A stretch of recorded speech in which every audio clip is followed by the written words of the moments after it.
Hi everyone, my name is Caleb Boomer. I'm currently a senior history major here at UB, and today my partner Cal and I will be discussing David Bruce's Framing the Text using storyboards to engage with students.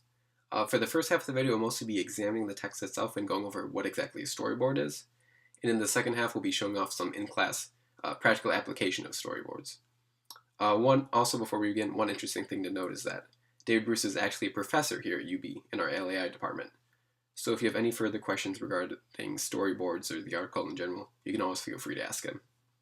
For those of you unfamiliar with storyboards, they generally present themselves like a comic book style narrative. Bruce himself describes them as delivering a narrative through discrete visual representations, which I think is a pretty appropriate description. Even though they're commonly used in movie or video creation, they can also be used in an educational setting, especially through a textual investigation. One reason you might want to consider using storyboards in your classrooms is that they can encourage students to engage and interact with the text.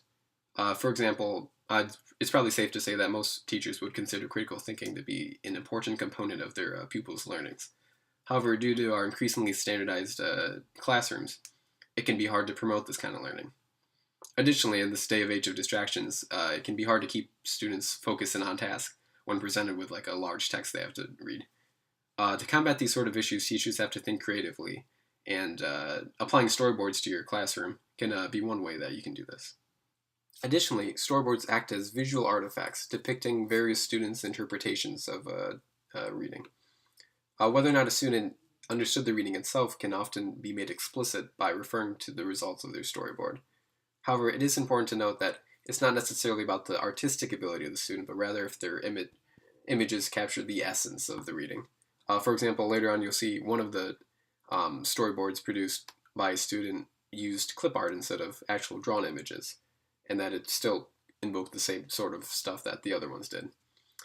You can also see what areas of the reading students were focused to, because each reader will often be drawn to different areas, and you can normally tell which areas it is through the storyboards.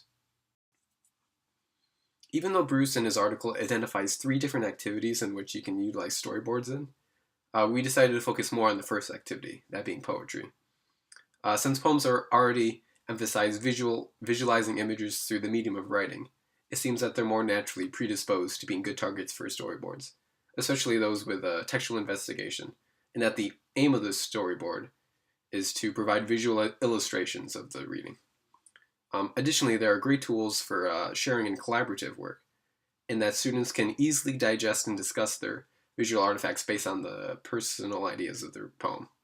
A lot of the time, students may have difficulty sharing their personal views, but with being provided like a picture of how they feel, they can more readily share it with their classmates.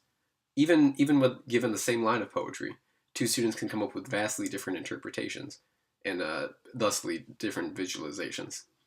Again, it's important to not focus on the correctness of an interpretation, but how they chose to represent the idea from the reading. In the next part of our presentation, we will focus more on our content area, namely history. Cal will utilize these methods in his United States history class, as they explore a poem by Dudley Randall. To offer some background, the poem is about how African Americans in a post-slavery United States had differing opinions on how best to achieve true equality. Namely, 2 black leaders in Booker T. Washington and W.E. Du Bois are the focus of this poem. Although both men held the same goal in mind, their differing views often had them at odds with one another. On screen now is the poem in question for those interested in reading prior to the lesson, and afterwards Cal will begin his in-class discussion on said poem.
Hey, what's going on, guys? My name is Kyle Mahoney. I'm currently a social studies teacher over at Mountain Lake Academy, which is located in Lake Placid, New York. Currently, I'm teaching Global History 1, Global History 2, U.S. History, U.S. Government, and also Economics. Mountain Lake Academy is a 12 to 1 to 1 school, 12 students to 1 teacher, and 1 TA. So for this week, my partner and I, Caleb, were examining Dr. Bruce's storyboarding activities and how you could utilize them in your context-specific area. I was fortunate enough to be able to go ahead and create a lesson plan and use it in my U.S. history course this week. With that lesson plan, we were taking a look at Booker T. Washington and W.E.B. Du Bois and their difference in opinion on how to gain equality for African Americans. And what was nice was in this lesson plan, I was able to have my students examine a poem showing the differences in opinions between these two gentlemen. So we're going to take a look at is the actual practice and execution of storyboarding in a classroom setting. So here goes nothing. Please don't give me too much slack in my teaching style. Actually, I think he's gonna be across. Yeah. Did he pass by OEI? He's here. Yeah. Yeah, no, that's By who? Alright, what we got going on for today? Take a look at some reform movements in the United States. So during the Gilded Age and during this progressive period, we are also going to move forward with African American rights. So we're going to look at two men today, Booker T. Washington and W.E.B. Du Bois. All right? Both these gentlemen are African Americans and both come up from different socioeconomic and political backgrounds. They are not going to see eye to eye on how they are going to move forward with the African Americans gaining civil rights in the United States. Has anyone ever heard of any of these two gentlemen? No, this is not Booker T. So you've heard of him? I heard it was. From wrestler or actually Booker T. Washington? Actually, Booker T. Washington. Okay, so Booker T. Washington, to give you some background on who Booker T. Washington And is. wrestler. Yes, that's where he gets his name from. Alright, Booker T. Washington was born a slave in the South. Grew up during the Civil War. Was given his freedom after the Civil War from Abraham Lincoln, the Emancipation Proclamation. How do you think he wants to move ahead forward economically and politically for African Americans? What do you think his mindset might be on how do you gain equality in the United States? This is a guy that grew up in the South, working on plantations in slavery. How do you think he might go about having to gain rights? maybe like work for it. Work for it. All right, so what do you mean? Let's go again. Like, how do you mean work for it? Like, I don't know, just work for it. So manual labor working for it, politically working for it, like yeah. So like. I mean like campaign. Okay, so yeah, politically, they start campaigning to gain rights. Do you think it's going to be like a slower process or a quicker process? Definitely slower. Slower? Yeah. You guys hit it like, all right, you hit it like right on the head. He sees political equality, where African Americans become equal to whites, as a slower process. And what we should really focus on is ourselves. That we should actually continue to work and gain our rights over time and show our worth by working hard in jobs, gaining trades, all right? He really wants to focus African Americans on learning trades, all right? And then we're going to get there in time. On the other spectrum, though, we're going to have W.E. Du Bois, who's born in Massachusetts to a wealthy family and was actually educated from the get-go. He's going to be the first African American that graduates from Harvard. All right, I believe he gets a doctorate from Harvard. All right, but he is born in the North to a relatively okay family, and he's well educated. What do you think his argument's going to be for gaining equality? Like, we gotta do something now. Yes. Get it soon. He's going to be right now, we need to campaign, we need to really kind of get changes on the books right now because the atrocities have occurred to, my ancestors previously. We did it the other way around. the guy that has been through slavery, you think he'd want? No, but he has more patience. He's seen where it was. Yeah. He's been through that, and in his lifetime, he's now freed. That's a huge achievement, kind of in his lifetime, where W. Du Bois was born free. We should have it right now. So again, you have the difference, but hey, this is a lot further than where I was. If this continues on this trend, we're going to do fine. W.B. Du Bois is, let's go right now. Continue to get educated. Let's push the envelope socially and economically. In the next 20 years, we should be equal. All right? So these are the two gentlemen we're going to be kind of analyzing today. What we have is a poem of these two gentlemen. All right? We are going to create a storyboard today. Does anyone know what a storyboard is? What?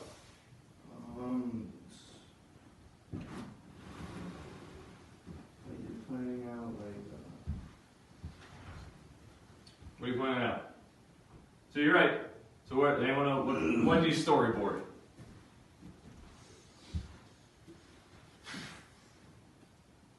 I had to do it before. I mean, I didn't do it. I had to do it before. Who here is ready for the Marvel's Endgame? Yeah.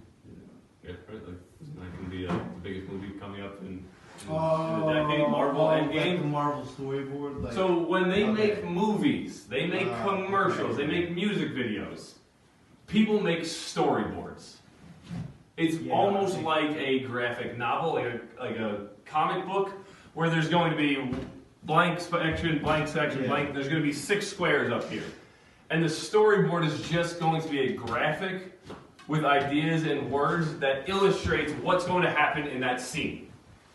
So every scene in a Marvel movie, and every movie ever created, or commercials, or music video, people storyboard what they're expecting to see. That way, when they come time to create the film, create the movie, they have an idea of what we're doing. It's not just, here's the script, act it out, we'll make this up as we go. You'll have the script, you'll have the storyboard that coincides with it, so they can visually see what's going on. So what we're going to do today is we are going to break apart this poetry, this poem, and create a storyboard based off of the poem. So we are going to watch someone read the poem. We are going to read the poem ourselves, and then we are going to create a storyboard based on what we think is occurring in this poem. One of the first moments where Du Bois comes onto the national stage is the brewing controversy between his ideas about racial progress and how to move the race forward, and the leading African-American figure of that time period, the late 19th and early 20th century, Booker T. Washington. In the beginning, they agreed on many points about the importance of education and moving the race forward. It turns out, though, that because Du Bois was northern born and had access to some of the best schools in New England and really was encouraged to think broadly, spent part of his elite graduate education being trained in Berlin, working with Max Weber, by contrast to Booker T. Washington, who was self-educated, a very gifted and talented man, but he was born as a slave. That fundamental difference certainly shaped their sense of change over time. The life that Booker T. Washington eventually led as the leading, most recognized figure of African American society meant that his expectations for what the white race was willing to do on behalf of black people were very different than Du Bois. You could say Du Bois was a utopian idealist in some respects, and Booker T. Washington was a pragmatist, better known as an accommodationist. And so it set up an ongoing debate. Eventually, Booker T. Washington's program sustained the ethos of Jim Crow America because it was about black people working, but on white people's terms. It was about a lack of political enfranchisement because black people were subject to poll taxes and literacy tests and the inability to vote. And it was ultimately about a form of second-class citizenship that was segregated America. In this regard, Du Bois did see that real change, fundamental change, living up to the real promises of racial democracy in America depended upon agitation, depended upon a grasp for power. So this is actually the poem that we took a look at. This is Booker T and W.E.B. by Dunley Radley.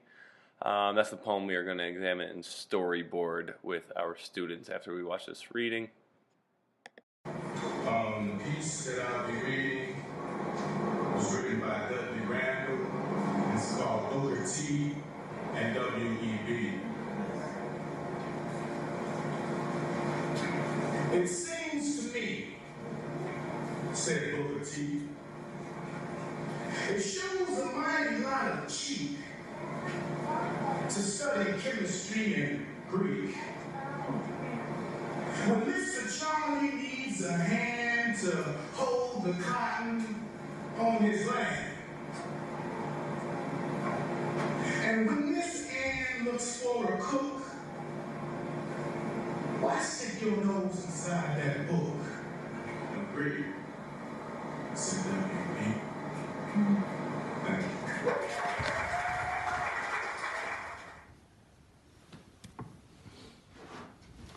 Let's grab our iPads. Have a seat at the desk, please.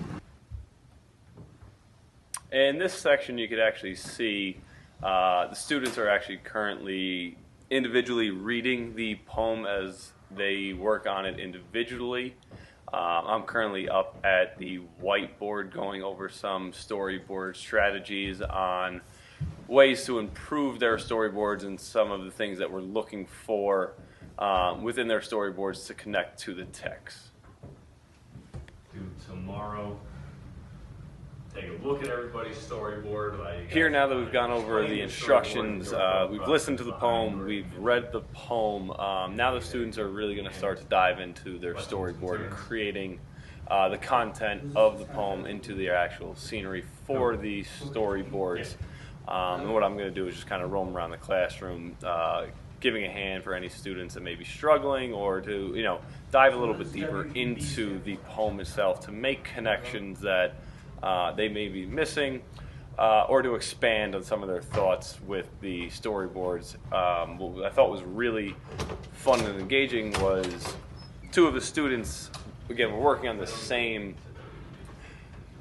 lines, but again, how they interpret it was completely different, and their imagery that they wanted to portray was quite interesting. You'll take a look at it later in the artifacts, where it's going to be the fifth scene, which I thought was really cool and really interesting.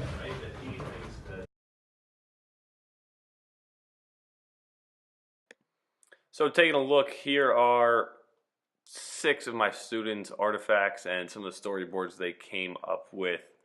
Some of the students went above and beyond and did a really great job. Others worked at a little different, slower pace, but still they were really truly invested in this, and I really think this was a positive experience and something I'm definitely going to use later on and continue using in my classroom. Overall, I think the storyboards that Cal students produced show just how important creative methods can be in engaging students with text. Just to make a few observations from the storyboards, it seems that the ending line by Du Bois seems to strike a chord with the students, as more than half of them ended their storyboards with variations of "I'll be a man." Also, a few of the students were keen to devote multiple frames, not only to Booker T's proclamation of buying a house, but immediately following it with Du Bois's rejection of this perceived safety. Out of all of them, I would have to say that the storyboard made with clip art is my favorite, as it shows creativity in not only the usage of stock photos, but also in having whoever is speaking in a particular section raising their hand. Thank you all for watching our presentation. If you'd like to look at the storyboards again, we've left the students' work in the Dropbox link. There's also an empty storyboard format, so anyone who feels inspired can make a storyboard of their own and share it with the class in the Dropbox as well. You can do your storyboard on any movie you've watched recently. Check out Bruce's section on deconstructing film in the Framing the Text article if you need more guidance. So just wanted to go ahead and say thank you guys. Appreciate any of your comments or feedbacks about Caleb and I's presentation. Thanks, and hope to read all your comments.